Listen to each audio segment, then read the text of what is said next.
Cuando un papa muere, se elige otro. Es un concepto simple, pero la realidad es mucho más compleja. El paso de un pontificado siempre es un momento delicado, ya que el papa, a pesar de no tener poder político directo, tiene la capacidad de influir en la conciencia de millones de personas. La elección de un papa es por tanto un acontecimiento que involucra no solo a la Iglesia, sino también a los líderes mundiales. Estos últimos, esperando ya la muerte del papa, comenzaron a moverse, pues desde hacía tiempo se sabía que el papa no viviría mucho tiempo. Así comenzaron las maniobras de poder y las actividades de los servicios de inteligencia para intentar entender quién será elegido o tratar de influir en el voto, con el fin de obtener un papa tradicionalista o innovador. Las tensiones entre diferentes facciones dentro de la Iglesia, como los tradicionalistas y los innovadores, tienen raíces históricas y siguen influyendo en la dinámica de las elecciones. Recientes debates entre expertos han puesto de relieve estas rivalidades, subrayando que la elección del Papa siempre ha sido un proceso complejo y nunca libre de conflictos. Por esta razón, la elección del Papa nunca ha sido un proceso sencillo. Al principio, el Papa, sucesor de Pedro, fue elegido por aclamación, también por el pueblo de Roma. Ya entonces, como hoy, había conflictos entre las distintas facciones y las familias nobles que presentaban a sus candidatos. El emperador a veces intervenía para imponer a su candidato o intentaba influir en la elección del Papa. Este ha sido siempre un momento de gran dificultad, aunque observando con atención se nota el interés de los poderosos por la figura del Papa. Sin embargo, los poderosos tienden a seguir sus propios intereses. He notado, y creo que usted también lo ha notado, que Bergoglio ha rezado constantemente por la paz, como es justo, pero durante su pontificado, mientras intensificaba sus oraciones, las guerras aumentaron. Las guerras se han intensificado en número, severidad y ferocidad, y hasta ahora, el líder del gobierno de Israel, nación que se remite al mismo Dios al que se dirige el Papa, no ha aparecido para pronunciarse. Esto nos hace comprender que por un lado están las formalidades y por otro la triste realidad de los hechos. Por otra parte, es importante considerar que el Dios al que se refieren tanto el Papa como el líder de la nación, que habría sido querida por él, es descrito en la Biblia como Ish Milchama, es decir, un hombre de guerra. Por lo tanto, desde el punto de vista de la paz, no se debe esperar mucho de este supuesto Dios. Como se mencionó anteriormente, la elección del Papa se realizaba inicialmente por aclamación, con la participación tanto del pueblo como del clero, y a veces era un proceso muy rápido. En algunos casos, el sucesor incluso fue elegido el mismo día de la muerte del Papa. Sin embargo, en otras ocasiones las luchas de poder duraron mucho más. Un cónclave, por ejemplo, duró 3 años, de 1268 a 1271, para elegir al Papa Gregorio X, que ni siquiera era sacerdote.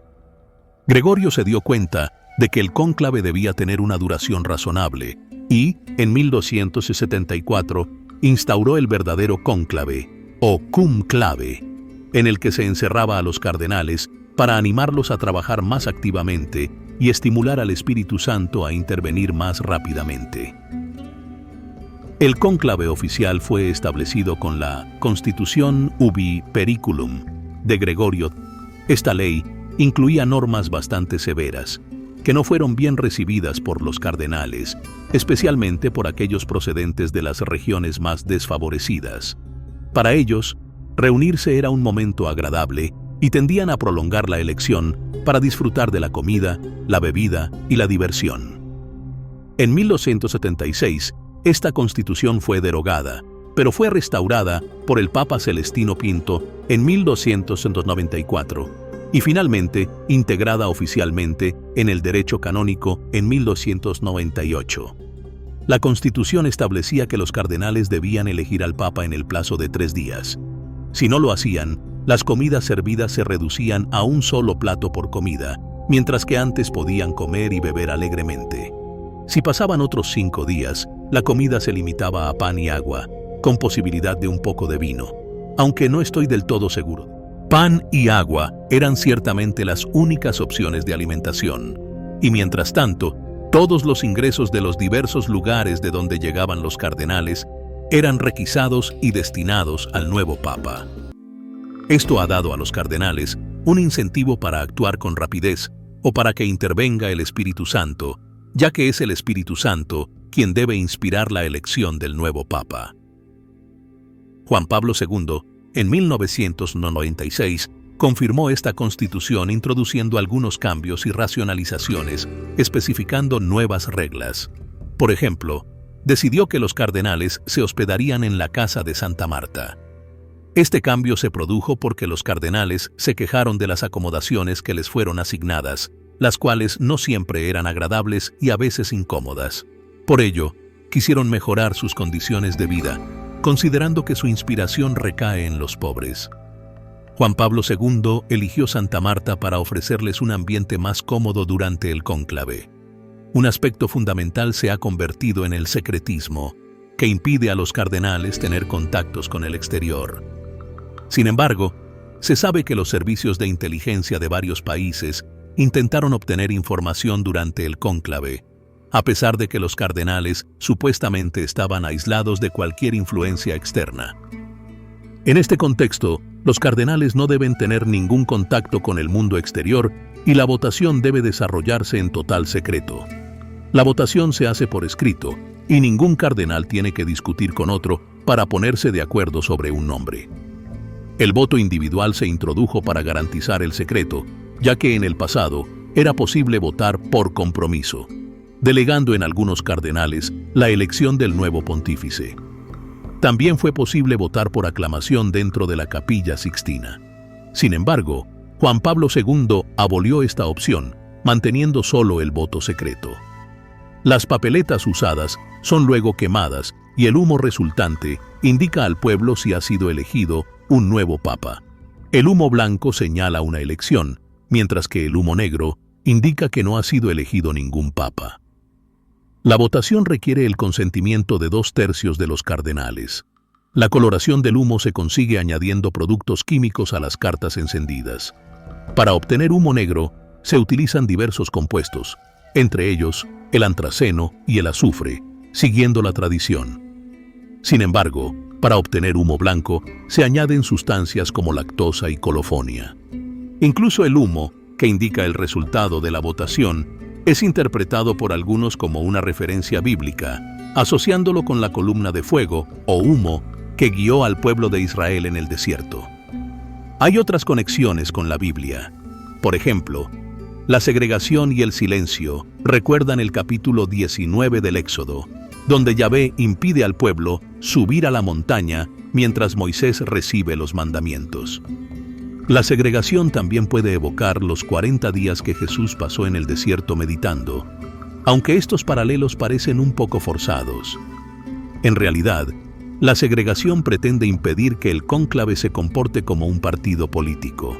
Sin embargo, está claro que este intento de aislamiento no funciona, pues los cardenales ya están tratando de ponerse de acuerdo sobre quién será el nuevo pontífice, y seguirán haciéndolo hasta que entren oficialmente en la Capilla Sixtina y se pronuncie el famoso extra omnes, que significa todos fuera, excepto los electores y algunas personas con funciones específicas dentro de la capilla. Inicialmente, los representantes del clero que participaban en la votación eran pocos, y el derecho a voto comenzó a reservarse para ellos con la elección del Papa Pascual I en 817. A medida que aumentó el número de cardenales, se estableció un límite de 120 miembros, que actualmente ha ascendido a 135. Este número de 120 proviene de un pasaje de los Hechos de los Apóstoles, capítulo 1, donde se narra la necesidad de sustituir a Judas, quien, tras la traición, había muerto. Curiosamente, los Evangelios y los Hechos de los Apóstoles dan versiones diferentes de su muerte. En Hechos capítulo 1 leemos: En aquellos días Pedro se puso en pie en medio de los hermanos y reunió como 120 personas y dijo: Varones hermanos, era necesario que se cumpliera la palabra de la Escritura, que el Espíritu habló antes por boca de David acerca de Judas, el cual fue guía de los que prendieron a Jesús, siendo contado con nosotros y habiendo obtenido la herencia para este ministerio. Se hace referencia a Judas, quien, como sabemos, fue pagado por su traición. Este hombre compró un campo con precio de injusticia, y cayendo, se reventó por la mitad, y todas sus entrañas se derramaron. En otra parte se dice que se ahorcó, por lo que existe una discrepancia en cuanto a cómo murió realmente. Esto fue notorio a todos los habitantes de Jerusalén, de modo que aquel campo se llamó en su dialecto Akeldama, es decir, campo de sangre. Además, hay otra historia que destaca cómo los primeros cristianos vivían en cierta segregación, ya que eran considerados una secta. El día de Pentecostés estaba a punto de terminar y estaban reunidos en un mismo lugar. De repente, vino del cielo un ruido como de un viento recio, que llenó toda la casa donde estaban sentados. Entonces se les aparecieron lenguas como de fuego, que se repartieron y se posaron sobre cada uno de ellos. Es importante notar que se habla de lenguas como de fuego, y no lenguas de fuego, lo que plantea preguntas sobre lo que realmente descendió del cielo sobre sus cabezas. De este acontecimiento surge también la idea de que los cardenales están inspirados por el Espíritu Santo. Sin embargo, es evidente que las encarnizadas luchas que se libraron al principio, con candidatos impuestos por las familias nobles y el emperador, hicieron difícil pensar en una inspiración divina. Estas luchas resultaron en verdaderos conflictos, con muertos, acusaciones y encarcelamientos. Durante los cónclaves también ocurrieron episodios curiosos. Por ejemplo, en el cónclave de 1268, que tuvo lugar en la casa papal de Viterbo, los obispos no pudieron decidirse por un candidato. La situación se volvió tan tensa que la gente, impaciente, llegó al extremo de emparedar literalmente vivos a los cardenales dentro de la habitación donde se encontraban. Es decir, cerraron la puerta desde fuera e incluso construyeron un muro contra ella. Cuando los cardenales finalmente llegaron a un acuerdo, se vieron obligados a descubrir la casa para poder salir y anunciar la elección. Otra elección peculiar es la de Celestino V, el papa que hizo la famosa negativa. Una vez más, los cardenales no pudieron ponerse de acuerdo y decidieron votar por una persona reconocida por su santidad. Entonces fueron a ver a este ermitaño, Celestino V, y lo convencieron de que huyera.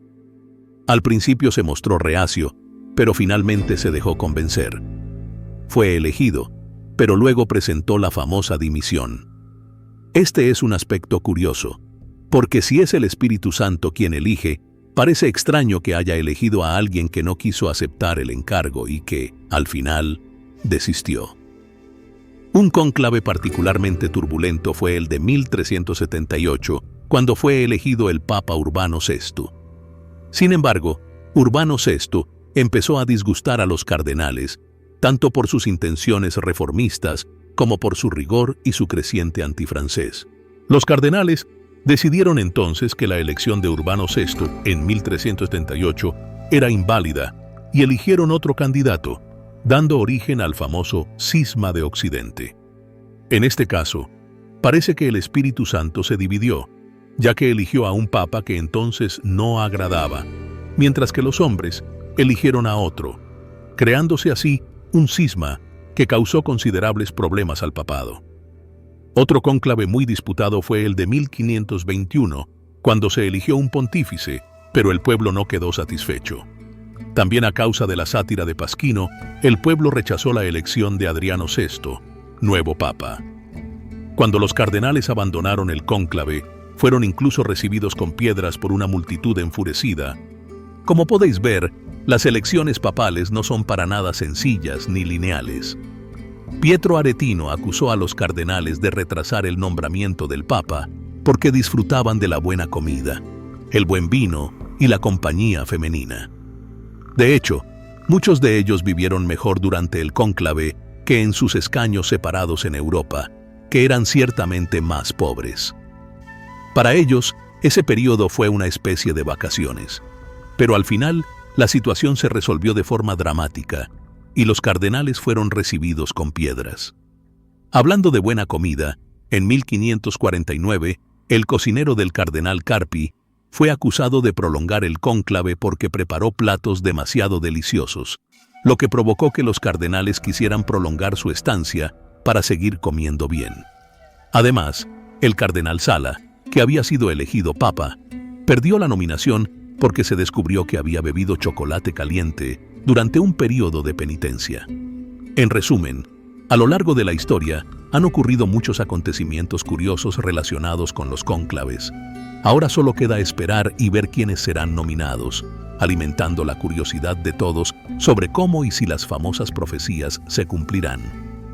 Por ejemplo, está la profecía de Malaquías, que podremos analizar más adelante, porque sería oportuno abordar el tema de las profecías en general después de haber analizado el resultado de las elecciones, ya que antes de eso solo quedan hipótesis. Solo entonces podremos hacer un análisis preciso de su validez. Ahora solo nos queda esperar el resultado de este cónclave y observar en qué dirección pretende ir la Iglesia. Será interesante ver cómo se relacionan entre sí las diversas profecías concernientes al Papa, especialmente si es el último, como algunas de ellas sugieren. Si realmente fuera el último Papa, las expectativas no serían positivas, ya que las profecías ligadas a esta figura son bastante dramáticas. Además, hay profecías que hablan de eventos trágicos predichos para este año y 2025. Sin embargo, con las profecías solo podemos hacer suposiciones y comprobar si se cumplen. Gracias y nos vemos en el siguiente video.